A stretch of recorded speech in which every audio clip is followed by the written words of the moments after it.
We're going to talk about 4 movies. We're rating them 2, 3, 4, and 5 stars. Gil Bellows is the man of the moment. It's okay. He's in good company. We've got Trent Reznor. You can't see it, but this is a picture of Vincent D'Onofrio and myself, and he's up there with Bobby Cannavale. I honestly think he's a better actor than Bobby, because this is how Bobby does acting. It's him chewing fucking scenery, and Gil is a lot less. I'm starting to get into him, but one movie that I didn't like of his was Girl on the Edge. And what's it about? I don't know.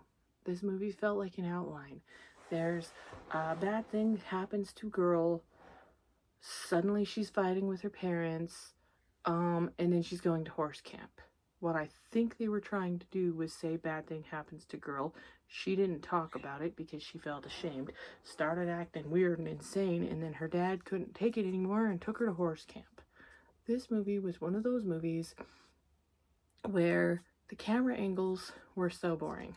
Like how I am right here. I'm like this because I don't want you to see what's beneath here, because I've started eating my feelings again. But the thing is, this was a movie that had no imagination, and every actor in it is acting their ass off and giving too good of a performance for this piece of trash. Like, that's it. We're supposed to believe that she goes off to horse camp, and her and this horse are just so different and so traumatized and so troubled that they meet each other. And you know what? I'm not saying I need to see a young girl brutally assaulted. You can cut away from it and everything, but these people did not do jack fucking shit with their actual facial expressions. That would have required you moving the camera close enough to see their facial expressions. There's a time when Gil's character Jake is like sitting in his daughter's room, and he's having memories of her and whatever, and he's like, "You were the best daughter ever," and I'm like, oh my god, what the fuck. And then his wife in the movie, who looks a lot like the woman he married in real life, is like, "Oh great, now I gotta be a wife and a therapist." And I'm like, why can't you guys just speak with your faces without speaking with your voices? Why is it like this? Anyway, I give this movie a 2 out of 4 stars. I can't even really say something like, well, everybody was just taking this because it was a job and it paid well. They did it for the money, yeah. Stop and think about your life. What shift are you working? Are you working the shift you want to work? Or are you working the shift that pays the bills more? But yeah, just basically she goes off to horse camp and everybody talks everything out. There is not a single thing that is like shown through expression. Everything's fine. Some highlights: she goes to horse camp, she gets in a fight, she tries to run away. Oh yeah, right, another problem, but I'll get to this. Everything is resolved all the fucking time. She tries to contact the boy that assaulted her, because here's how it went. Boy assaults her. She's crying. Her nudes have been leaked. She talks and says, "I was exposed on this app." And then they say, "You're not supposed to be on that app." And then they're arguing, and then suddenly here comes boy's mom. "I just want to talk to her." Stepmom says, "No, you don't. Get off my property." Horse camp. "Hi, I'm nice girl from horse camp. Here's our bad horse. Okay, here, let's look at that horse a minute. Okay, good. Oh, hey, here's this girl that's gonna like squeeze your thigh, and then you're gonna slap her, and then camp counselor with a bad haircut's gonna be like, "Excuse me, what?" Then there's going to be this slight little problem, and it's gonna never be like resolved, but it's resolved. It's resolved off screen. That was it. That was watching this movie.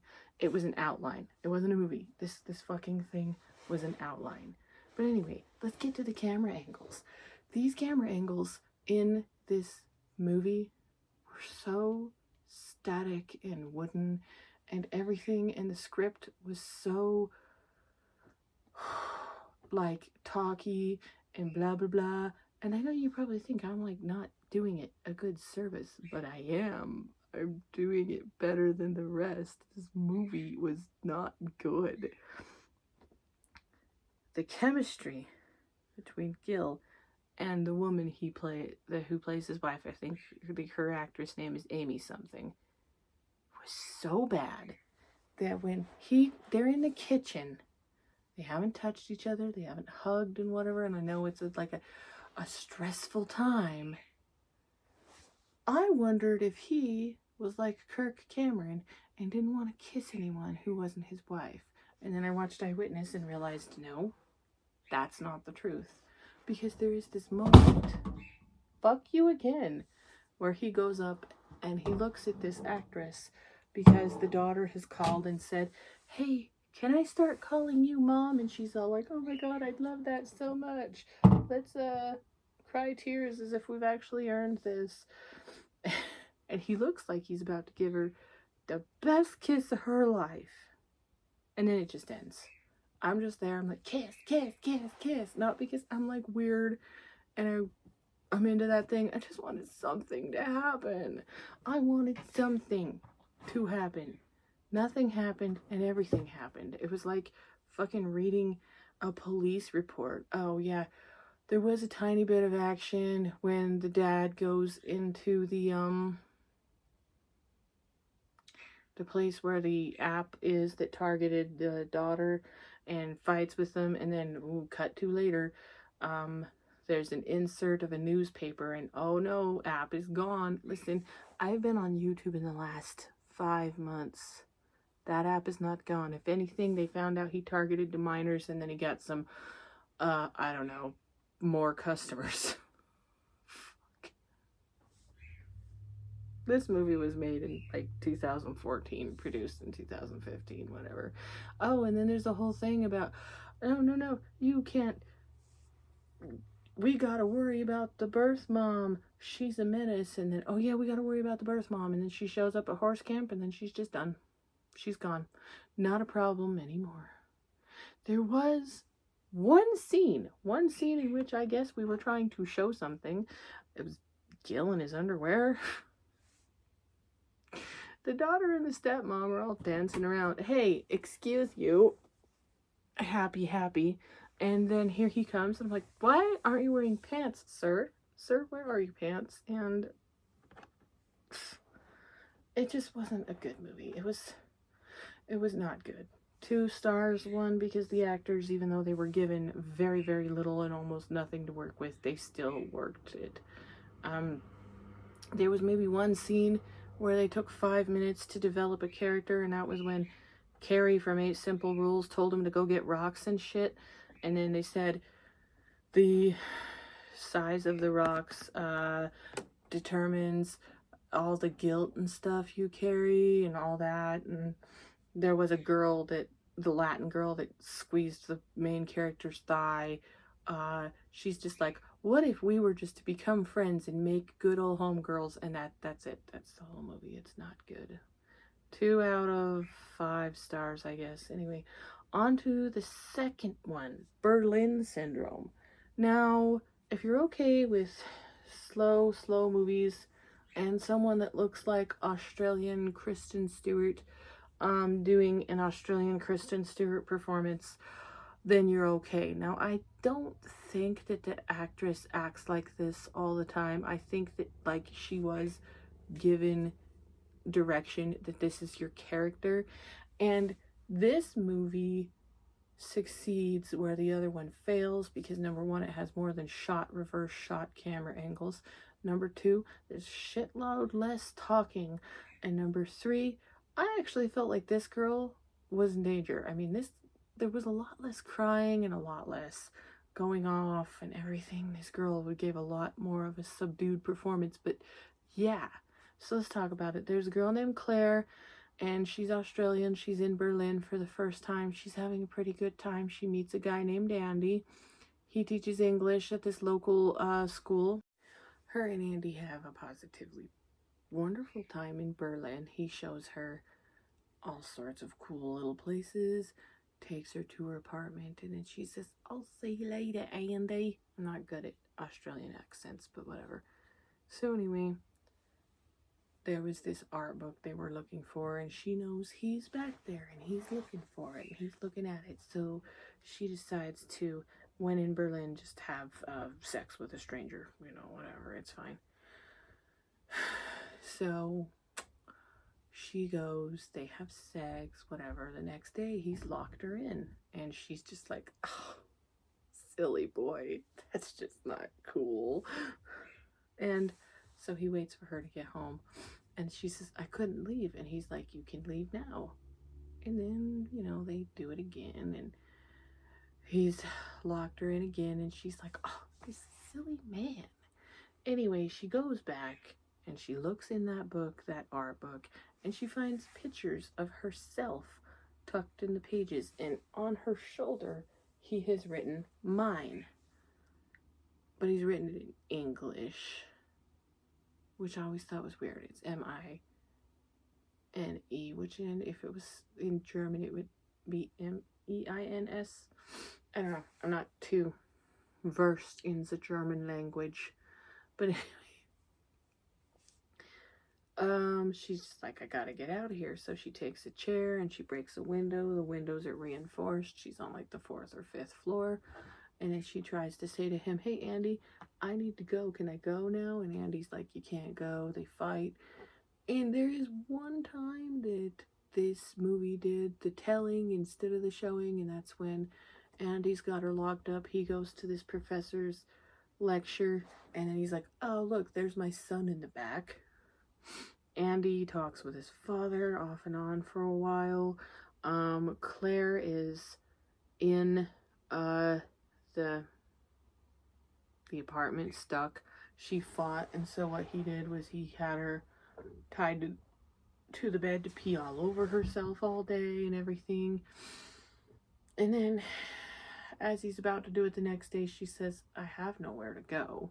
So he convinces her, or she convinces him, to just let her move about the apartment. He's taken all of her stuff. She's kidnapped. She tries her best, that's why it's called Berlin syndrome, to like sort of act like she wants to be there. Some time passes. There's this blonde girl that we're going to call Greta, and she thinks Andy's pretty cute, so she follows Andy to his house and is like, I saw you watching me. And he's like, yes, because you were putting on a disgusting display. And then Greta sees Claire, and it's this whole thing. I should say there's going to be spoilers. I forgot to mention that. But anyway, this review contains spoilers.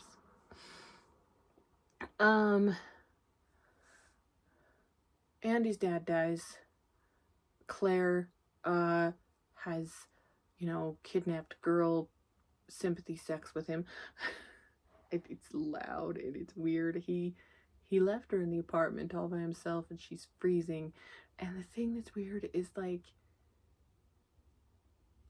I don't know how to feel about this one. This is the one that's like, it's 3 stars, because the acting was good and the story was good.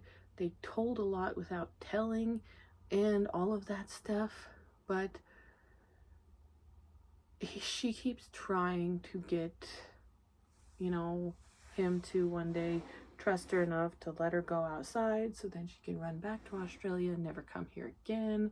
There's this room that they build up, and actually I'm kind of not very unhappy that, like, I was expecting a Christian Grey meets Saw type of horror in that room and everything, but all that's in the room is a old beat up worn out leather massage chair and a photo of all the girls he's done bad things to before. Anyway, one day she manages to sneak a picture of her or something into the lesson book of that girl named Greta, and that girl named Greta gets it, and she says, oh, I need to go to the bathroom or something. But unfortunately, or fortunately, depending on how you look at it, the picture falls out and stuff. But Greta gets on her little bike, and she takes her German self all the way to the place. And then Andy comes back and, where are you, Claire? Where are you, Claire? And then they play a little bitty game of cat and mouse. They don't get out, I guess, because they see him coming and whatever. And she does try to escape. She does try to escape 2 different times, and somebody dies because of it. She breaks her fingers, and she takes a screwdriver. Like, I actually have a screwdriver in here. I'm gonna show you. So she is she's having dinner with him, and she stabs him right here, and he has to. Ooh, yeah. So when she realizes she can't fight physically, she tries to fight emotionally, and I make him think that she actually likes this. She does some weird little cicada thing where she's just like, and then the cicadas, they're out. What are cicadas? And she's like, bugs, and then they go, and she does this little weird thing. It is very much, she looked like Kristen Stewart this entire time.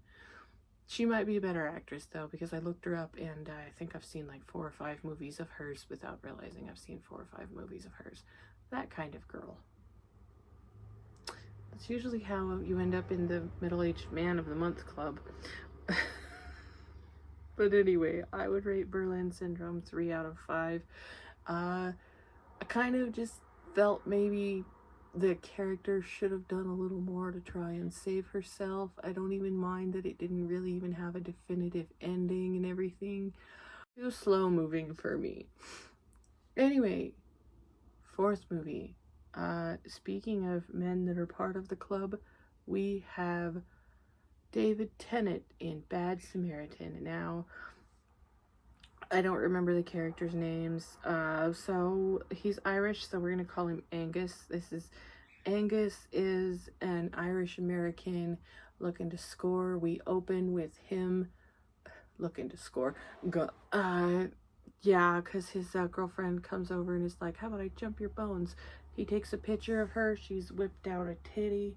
And he's like, it's just be for me, love. No worries. I know I can't do an Irish accent either. Leave me alone. Anyway, he lets him take a picture of her. Yeah. And then he's going to school. He's got a friend named Carlos who talks him into bad things, and one thing Carlos talked him into was going and starting a valet service, getting in the cars and rushing to their houses, and then stealing whatever and going. So Angus goes to bad guy's house, and Angus goes, and he's all like, what's this? Oh my god, there's a woman tied up. And then he tries to get her free, but he can't get her free because he's got her really tied up. I got this movie from the library. It was in a pack. It had that, Berlin Syndrome, and The Watcher on it. So it says the thriller pack, but let's face it, it's the kidnapper pack. He tries his best. After he sees this woman, he takes a picture and he cannot get her out of his head. Anyway, David Tennant finds out, and he's like, I will ruin your fucking life. So as we said, the nudie, the little whatever, yeah, this is also the 2nd movie where a girl's nudies have been distributed across the internet. So anyway, her nudies are distributed, and she's like, I've got to talk to him. And then, no you don't, bitch, you got to get jumped in an alleyway. Ow. And knocked out. And he gets fired from the one job he had, and David Tennant's character is just coming after him. This was a good cat and mouse game that I loved. This one is definitely the 4 stars. I don't even know why it's not 5. I guess because sometimes the victims act a little fucking stupid.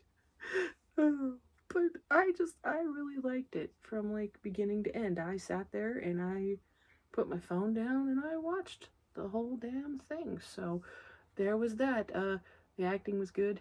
The story didn't, like, sometimes with movies like this, it has too many fucks. Fuck this, fuckity fuck that.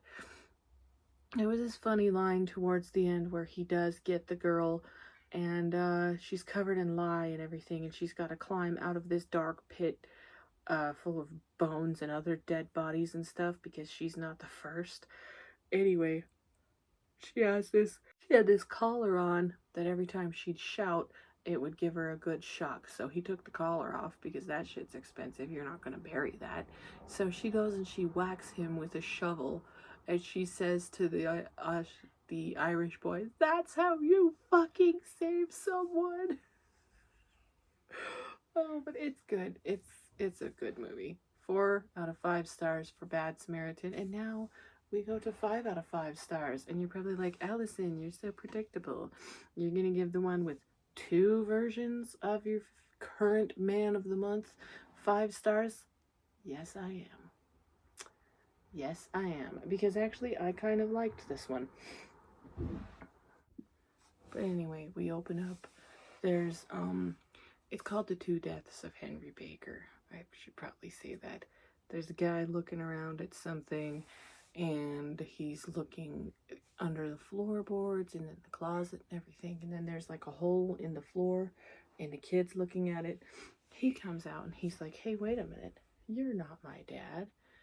The kid hides because these people, bad people, come and they're just like, "Oh, hey, you know what I'm gonna do? I'm gonna kill you and take your money." And so, here comes Henry Baker, and he's all like, "Annoying ass little brother, I swear to God, I'm gonna end you." And so what does he do? He's all like, "Oh, really? You're gonna end me?" And then he does. He ends him. And he goes to see his little brother's wife and everything, and I guess they can tell the difference between the two of them. Anyway, his brother's wife is all like, "You know what I'm gonna do? I'm gonna call the cops." And then Henry Baker goes to jail. And then we cut to about 20 years later. Henry's kid has hit the gold and everything and is living a pretty decent life. The other boy, Henry's nephew, has not living a decent life. His mom, he sold his coins Dad gave him, and then next thing you know, this kid is kind of like the Irish kid from the previous movie. He's always looking to like make a score, and he's got ethnic best friend that's always, looking to score too. And they kind of played this character a little gay, kind of like they were gonna kissy kiss and everything. But I guess the character is not gay because towards the end of the movie, he's getting it on with some woman. So the only reason they pretended to be gay was so they could get in a room where Henry's staying, because Henry gets out of jail, and then he goes back to his town because he needs to go to his son and get the money and everything. And then there's this big black guy that's telling everybody, "Yeah, I got Henry Baker at my hotel," which is really like not smart. And there was a thing, I want to say this. So they're supposed to be shooting whiskey. He's been in prison for 20 years. I don't know what sort of southern prison it is. Gil's southern accent sounds like Henry Fonda. Really weird. Anyway, they're in prison for a while. He gets out of prison, and he shoots whiskey just this smooth.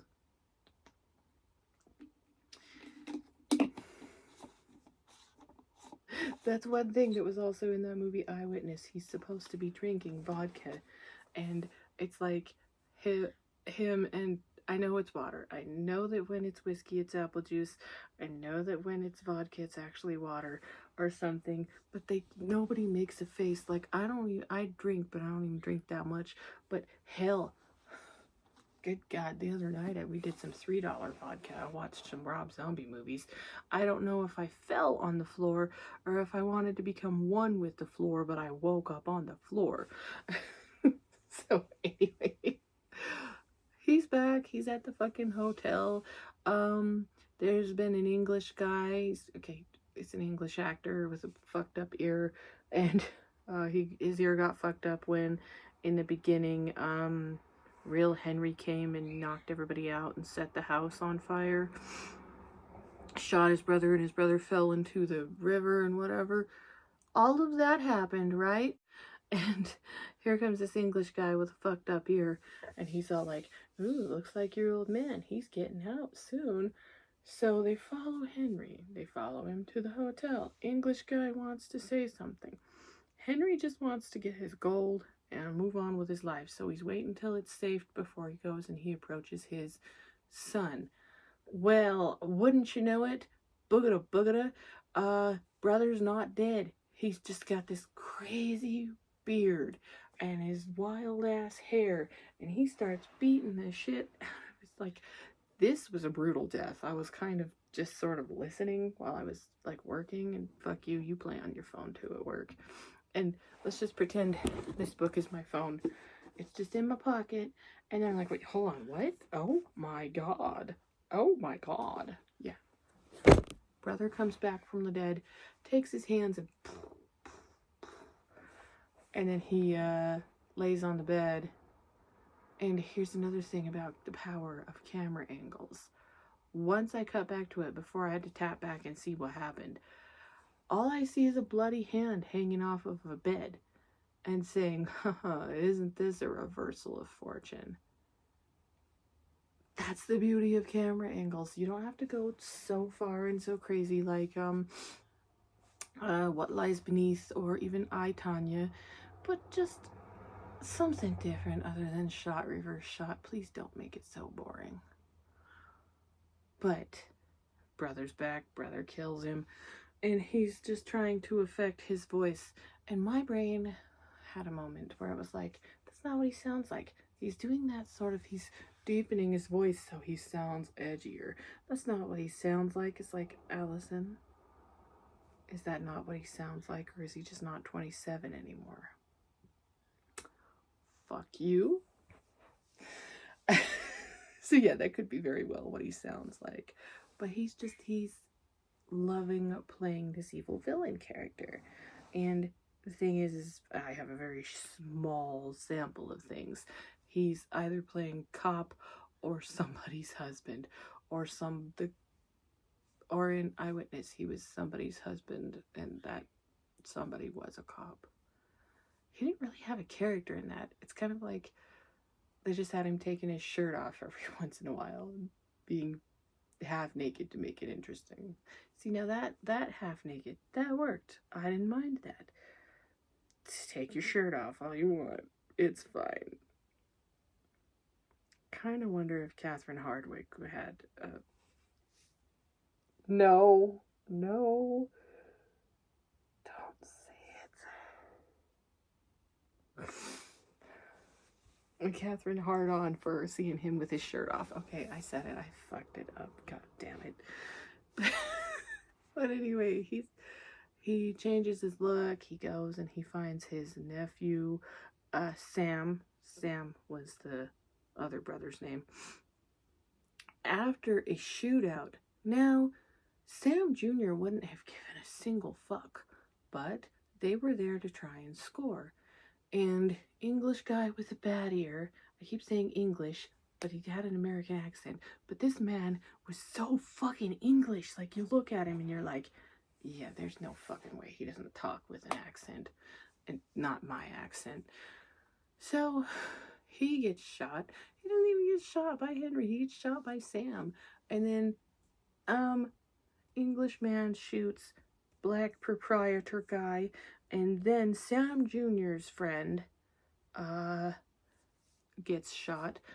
And then he's like, no, you're gonna make it. And then he dies. So Sam Jr. tracks down who he thinks is Henry, and everybody just gets in a shootout. Come to find out, the kid struggled, so little by little he went and he got more of the gold, and he sold it to some shady, unscrupulous people and everything. And then the whole thing was empty, and then everybody shoots out in the end, and everybody dies. And that's what I liked about it. That's what made it 5 out of 5 stars. Nobody got out alive. There was no gold. I didn't want to really watch this movie because I thought it looks so stupid. But then again, I just got it. I watched it, and I watched the whole thing while I was waiting for customers at the place I worked. And I got up and I was like, I better do something. But anyway, 5 stars. I think I've rambled enough. This video is long. And I hope I get more than 12 views. Let's let this be the one that gets me 20 views. It's been nice talking with you. I kind of just hope that maybe I can show up in your timeline and give you a break from fucking Boogie2988, Mr. Beast, Keffals, Chris Tyson, fucking JoJo Siwa, and that other person that nobody can shut the fuck up about lately. That's not important enough to remember. Anyway, 4 movies and some rambling later. I'll catch you guys in about 8 or 9 months from now, or a year. I don't know. We'll see.